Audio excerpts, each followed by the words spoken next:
Welcome to the Inspiring Leaders Podcast of Divershefy. Today we have Dr. Anna Hinrichsen with us. Welcome, Anna.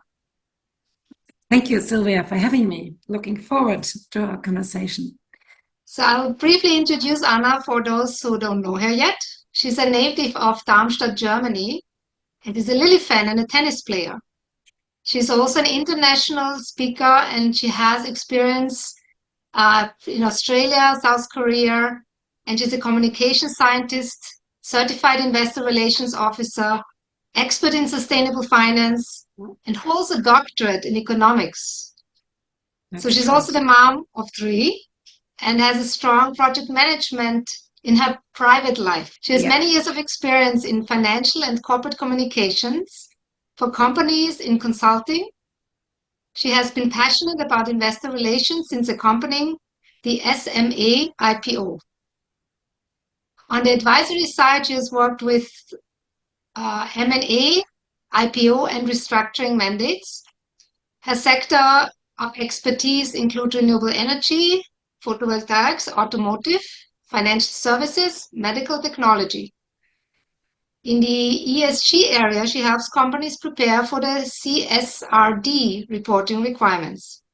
She also shares her knowledge as a co-author in various publications, primarily on capital market topics. She's a go-getter and founded her own investor relations, ESG, and financial communications consultancy at the beginning of 2022. So that's a little bit about Anna.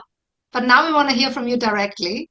Tell us a little bit about yourself and how you became so passionate about communication and specifically about investor relations. What happened when you worked on the IPO of SMA? I'd say sociability and strong communication skills run in my genes. My grandfather was a journalist, and for more than 20 years, my parents have operated an online culture magazine as a hobby. So that was also family influence. I then earned degrees in communication science and economics. And this combination is actually the perfect foundation for financial communication and investor relation, as it unites both sets of competencies. So my parents and my grandfather always said, you will become a journalist. Well, I switched sides, so now I'm rather on the public and investor relations side for corporates. So can you explain a little bit what investor relations really entails? It's communicating about a company's strategy and its financial performance on a regular basis, but also in times of uncertainty, events that happen in the market in the certain branch. So being actually, it's a two sides communication. It's communication towards capital market participants, and it's also communicating that back, what you hear there, to the executive board.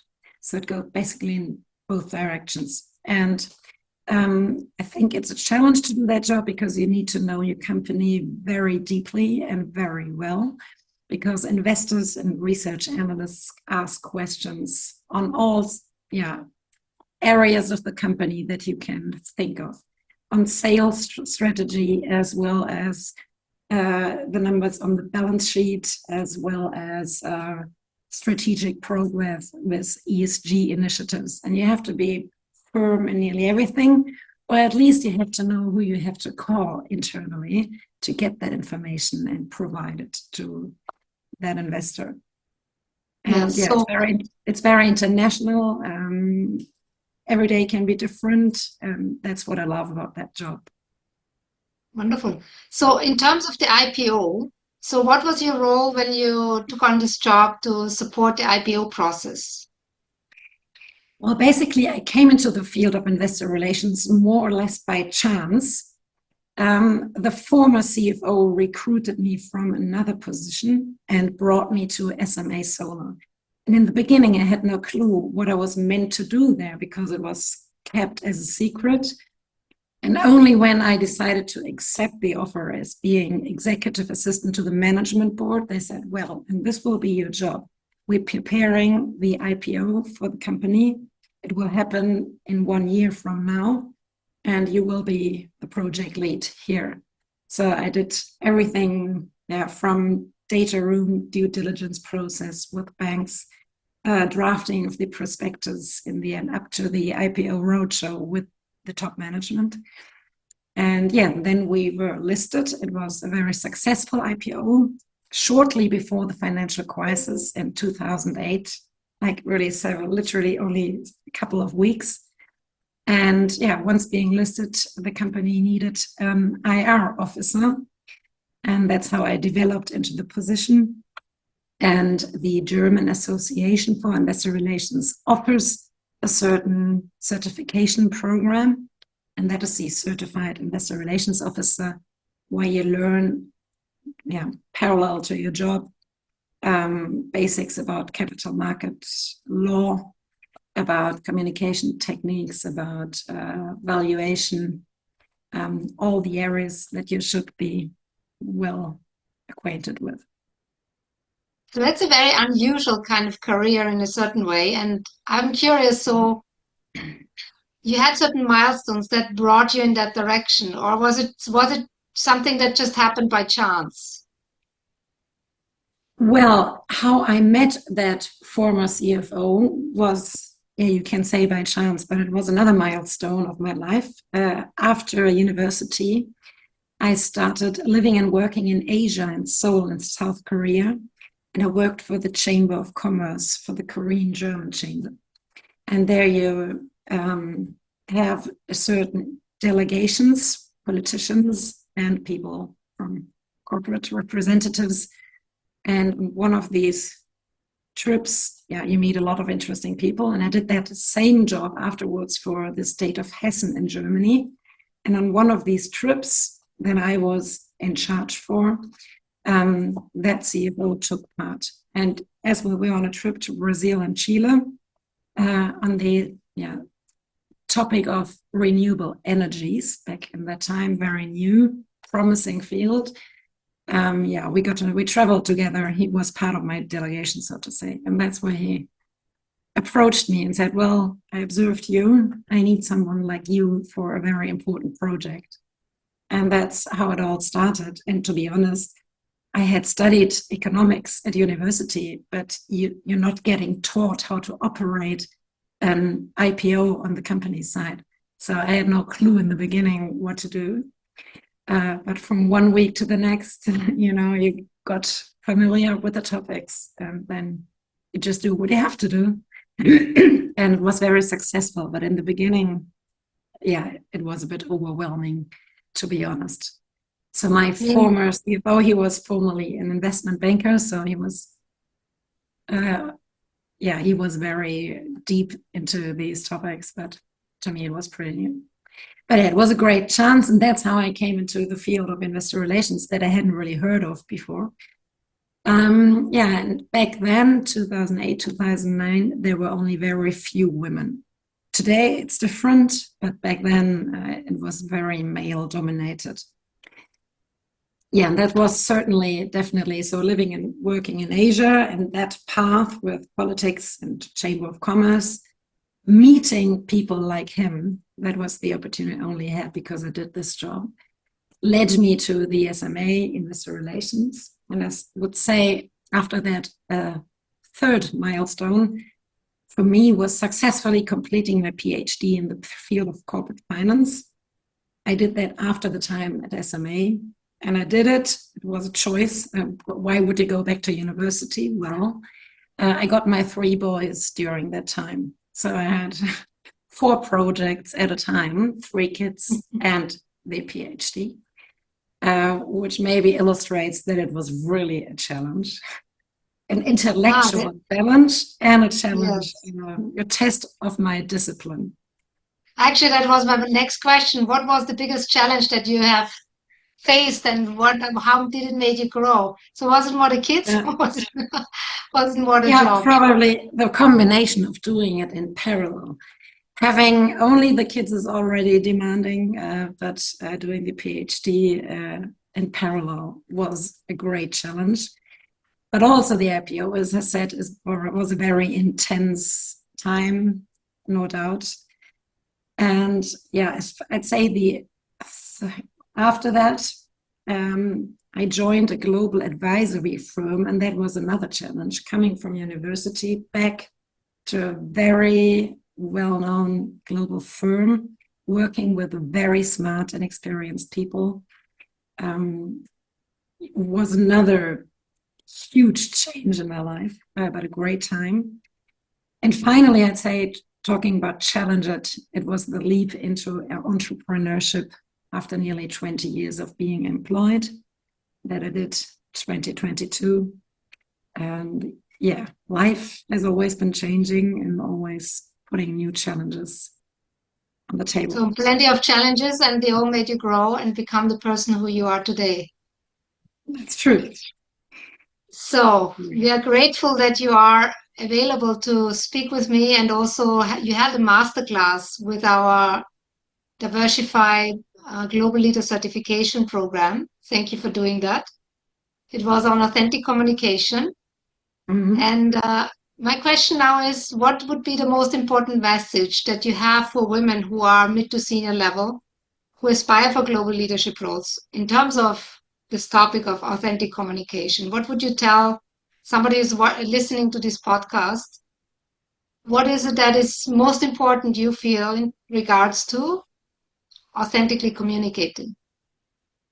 Well, I'd say often women tend to focus more on their weaknesses or perceived weaknesses and try to work on them and try to improve. But I think it's much more important, and then you're authentic, if you really focus on your strength. Everyone has very specific individual strength.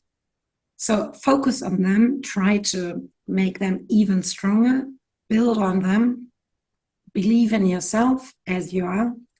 There's always a perfect match between a job and the person.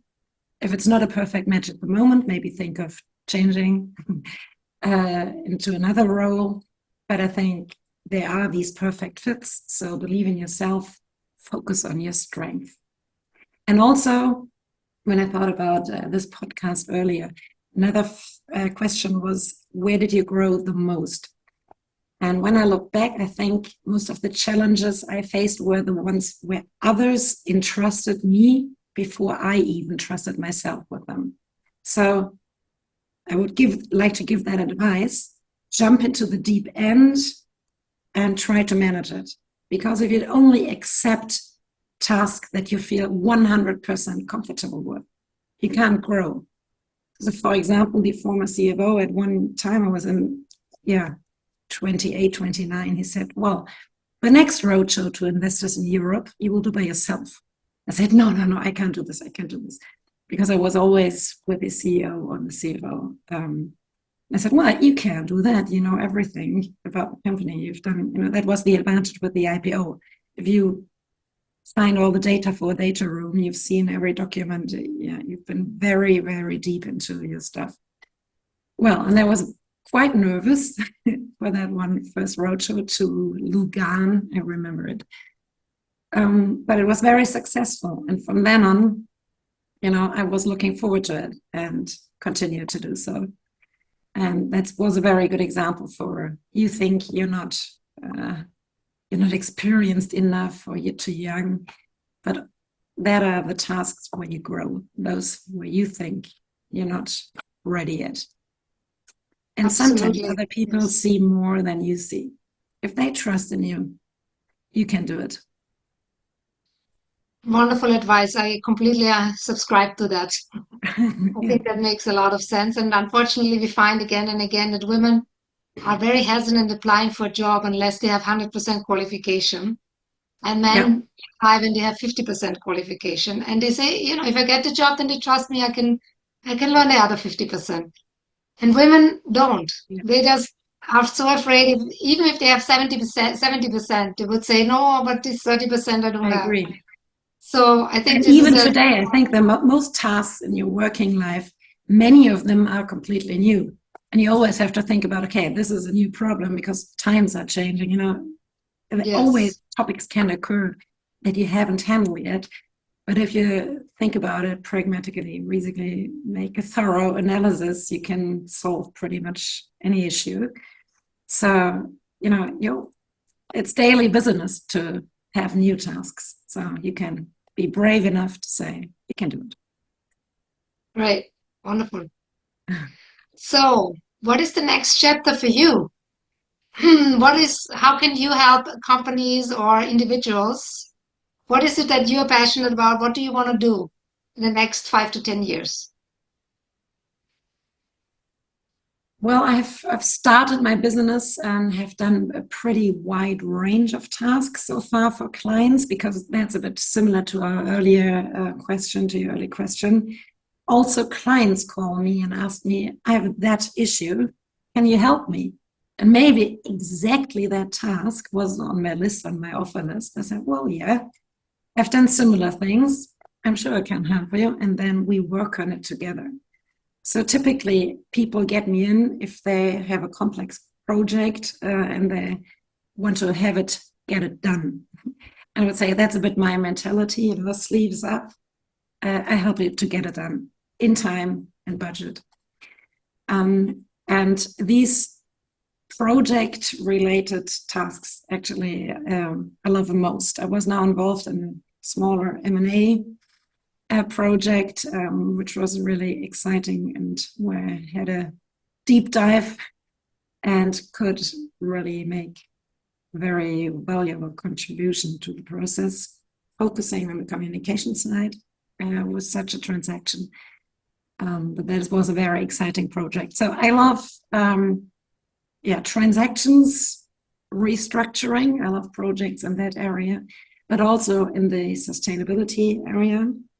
I supported a company which belonged to the first cohort of companies that had to deliver a CSRD sustainability report with the new EU legislation.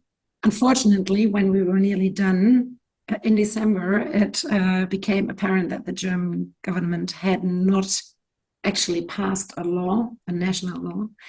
But then we discussed it with other companies, and everyone was so far done already that they said, okay, then we'll simply continue on that path. We do it, although there's no law actually that we have to do it.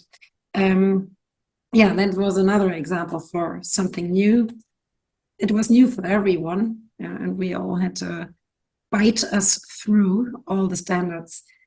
That was an exciting project. So whenever a company has an issue related to transformation, communication, or capital markets communication, just give me a call and I'll help you solving it.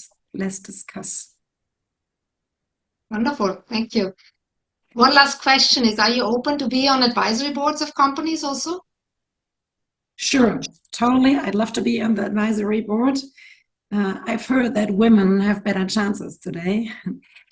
And if I could pick a branch on industry, I think I love the time working for a company with renewable energies, because you have the feeling that you contribute to a better future, that you invest your competencies for a good cause. So ideally, I'd love to work for a company that's active in clean tech, renewables, or otherwise related to solutions for fighting climate change, the whole ESG spectrum, so to say. That would be very interesting. And also I would have the feeling to also deliver a little bit better world for my 3 boys. So that would unite all my interests, private and professional. That's good to know. That's very good to know, because anybody listening who knows about a potential company in that space and can use some very experienced investor relations specialist, Anna is here to help, and she can also be on the advisory board. It is wonderful speaking with you. Thanks for the opportunity, Sylvia. It was nice speaking to you again. Yes.